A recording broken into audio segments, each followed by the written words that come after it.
अखिलेश यादव के गढ़ करहल में क्यों हो रहा सौतेला व्यवहार।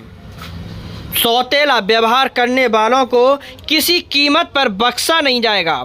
2024 में अखिलेश यादव खुद लेंगे पाई पाई का हिसाब। गौर से देखिए करहल के इस तबाही के मंजर को, किस तरह करहल में तबाही का मंजर मचाया गया।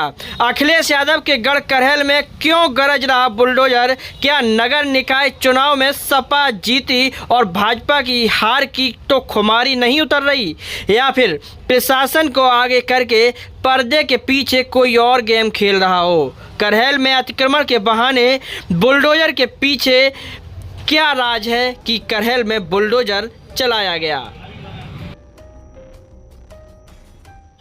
करहल में अतिक्रमण को देखते हुए चले बुलडोजर के पीछे गजब की कहानी निकलकर सामने आई है, लेकिन कोई स्पष्ट राज खुलकर सामने नहीं आया है।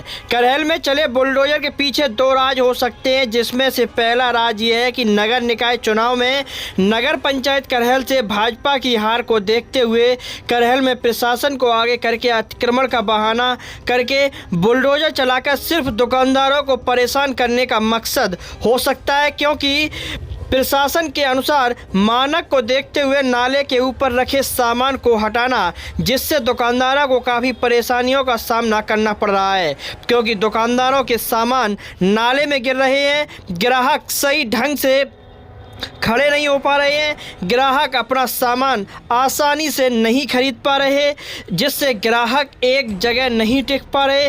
बाजार भी उजड़ा उजड़ा नज़र आ रहा है। दुकानदारों की बिक्री भी फीकी पड़ती हुई दिखाई दे रही है। दुकानों के ऊपर तनी हुई टिन शेड को हटवाना भी दुकानदारों को परेशान करने का उद्देश्य हो सकता है, जिससे क्योंकि जब दुकानों के ऊपर से टिन शेड हट जाएगा, फिर दुकानदार कहाँ बैठकर अपनी दुकानदारी करेगा।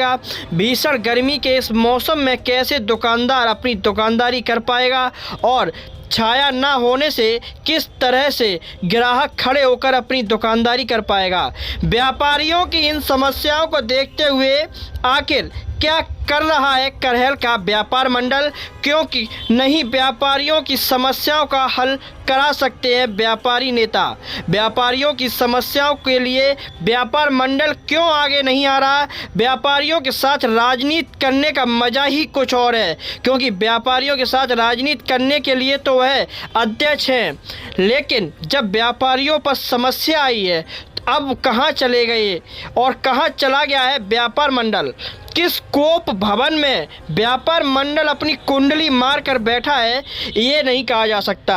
क्या इस लायक भी व्यापार मंडल नहीं बचा व्यापार मंडल की व्यापारियों की समस्याओं से निजात दिला सके। व्यापार मंडल को क्या सिर्फ अपनी राजनीति चमकाने में ही कामयाब हैं। उनकी राजनीति चमकती रहे और उनके सफ़ेद कुर्ते पर कलफ लगता रहे और व्यापारी परेशान होते रहे, यही व्यापार मंडल का उद्देश्य नज़र आ रहा है। भले ही दुकानदार और व्यापारी परेशान हो, इस बात से व्यापार मंडल को कोई मतलब नज़र नहीं आ रहा है।